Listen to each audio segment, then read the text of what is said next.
Hello everyone, welcome back to our channel. हमने पिछले video में आपसे हाइब्रिड फंड्स के बारे में बात की थी और जाते जाते हमने आपको ये कहा था कि नेक्स्ट वीडियो में हम आपसे tax treatment of mutual funds की बात करेंगे। अब tax treatment of mutual funds बहुत ही सिंपल कंसेप्ट है और इंटरेस्टिंग कंसेप्ट है। यूजुअली हमारे पास इन्वेस्टर्स के या फ्रेंड्स फैमिली के बहुत ज़्यादा क्वेरीज आती हैं कि म्यूचुअल फंड्स को टैक्सेशन के पॉइंट ऑफ व्यू से कैसे देखा जाए, क्या टैक्स लगेगा, इक्विटी पे क्या लगेगा, डेट पे क्या लगेगा, क्या इक्विटी और टैक्स की डेट की टैक्सेशन में डिफरेंस है या नहीं है। तो आज हम इस सब को डीमिस्टिफाई करेंगे, डीकोड करेंगे और इस वीडियो को देखने के बाद आपको कोई भी ऐसा डाउट नहीं रहेगा जो आपको टैक्स रिलेटेड कुछ भी कॉम्प्लिकेशन दे पाए म्यूचुअल फंड इन्वेस्टिंग को अगर हम ध्यान में रखें। तो शुरू करते हैं। तो अगर हम म्यूचुअल फंड टैक्सेशन को देखें तो टैक्सेशन को हम दो भागों में बांटेंगे। एक टैक्सेशन इक्विटी की होगी और एक डेट की होगी। बिकॉज ये दोनों अलग अलग क्लासेस ऑफ इन्वेस्टमेंट हैं, इसलिए इनका टैक्सेशन भी अलग होगा।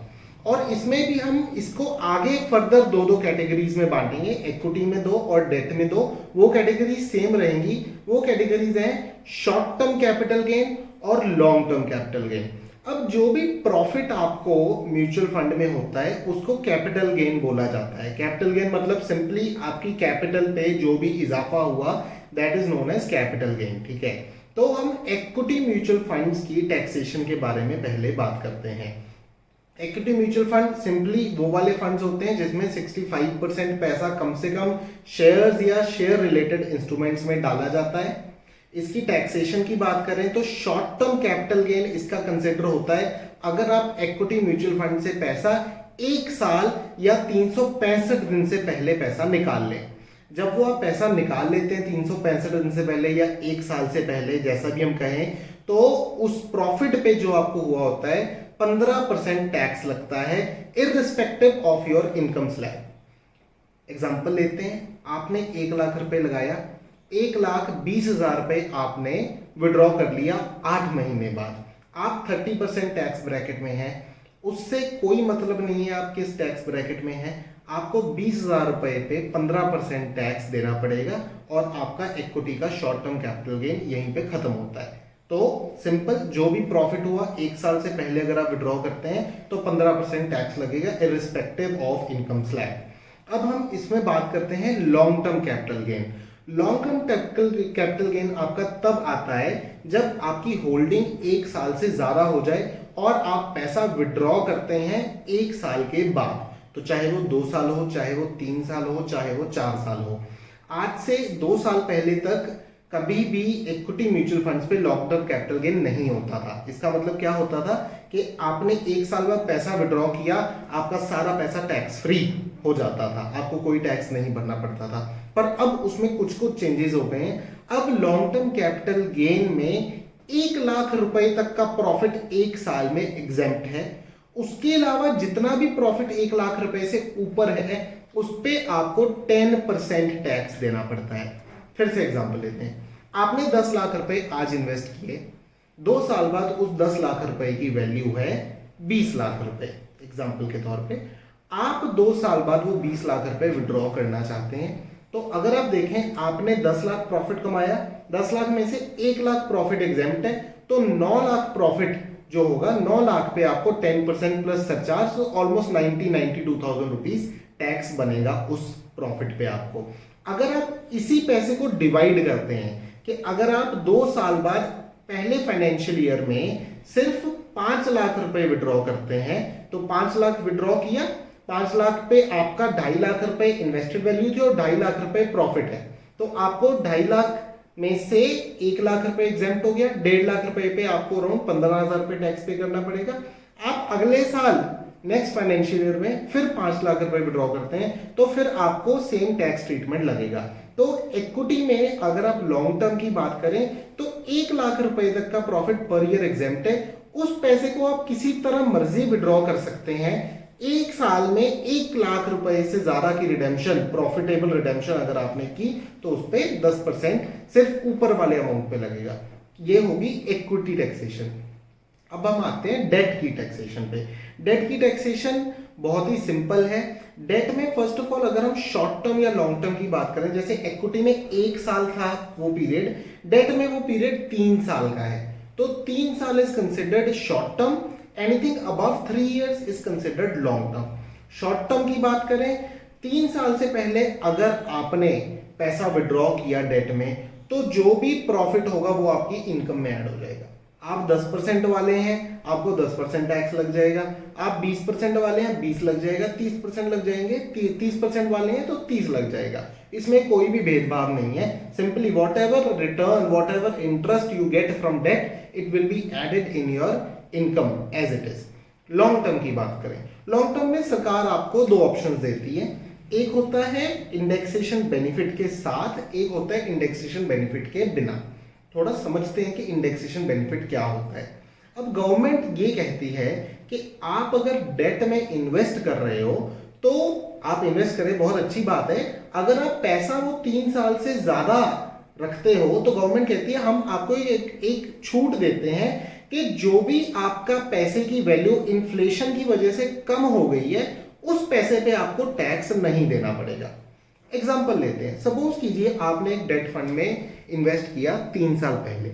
उस डेट फंड ने आपको हर साल 8% रिटर्न दी। 3 साल में आपने 24% रिटर्न कमाई।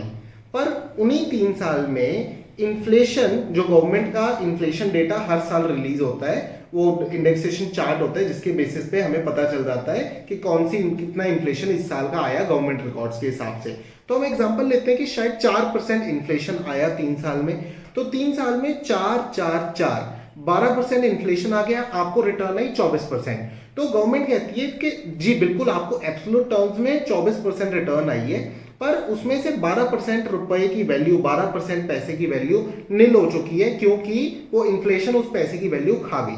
तो गवर्नमेंट कहती है 24 - 12, 12 is what is the real return that you have got post inflation. उस पे आपको 20% टैक्स पे करना है। तो आपके टैक्स ब्रैकेट से कोई मतलब नहीं है अगर आप 3 साल से ऊपर क्रॉस कर जाते हैं। सिंपली आपको इंडेक्सेशन बेनिफिट के बाद जो आपकी रिटर्न है उस पे 20% टैक्स पे करना है। स्क्रीन पे आप देख रहे होंगे कि 24% के हिसाब से अगर 12% इन्फ्लेशन हुआ तो आपको 2.4% टैक्स पे करना है। इन इफेक्ट आपने 24% कमाया, 21.6% आपकी पॉकेट में रिटर्न आ गया eight the end of 3 years, अगर आप तीसरे साल पे विड्रॉ कर लेते हैं। इसको हम एफडी के साथ भी कंपेयर करते हैं, क्योंकि यूजुअली डेट का कंपैरिजन ज्यादातर एफडी के साथ ही होता है। तो एफडी में यूजुअली रिटर्न एफडी में 24% नहीं होगी 3 साल की, बट फॉर सिंप्लिसिटी पर्पसेस और फॉर कंपैरिजन पर्पसेस हम ये भी अज्यूम करते हैं कि आपको एफडी ने भी 3 साल में 8% दिया, 24% आपने रिटर्न कमाया। 30% टैक्स ब्रैकेट वाले हो आप, 7.2% आपका टैक्स बनेगा जो आपको पे करना ही पड़ेगा even if you are invested for 10 years in FD. And at the end of 3 years 16.8% is what you will get in your pocket. तो अगर आप देखें डेट और एफडी में अगर हम ये एज्यूम कर लें कि initial return is the same, then also debt is beating FD by a very wide margin. Return उसकी टैक्स की बात करें तो 20% is what you pay with indexation. अगर आप कहते हो कि मुझे इंडेक्सेशन बेनिफिट नहीं चाहिए, गवर्नमेंट कहती है वो भी आपकी मर्जी है। आप देखो आपको फायदा किधर से ज्यादा हो रहा है, इंडेक्सेशन लेके या इंडेक्सेशन नहीं लेके। अगर आप इंडेक्सेशन बेनिफिट नहीं लेते हो तो आपका जो भी रिटर्न आता है डेट पे 3 साल में, उस पे आपको 10% फ्लैट टैक्स देना होता है। तो ये था डेट टैक्सेशन। तो एक बार फिर से अब गो थ्रू कर लेते हैं टैक्सेशन पार्ट को। तो 2 पार्ट में डिवाइडेड है, इक्विटी डेट। इक्विटी का short term less than 1 year पे जो भी प्रॉफिट है उस पर 15% टैक्स।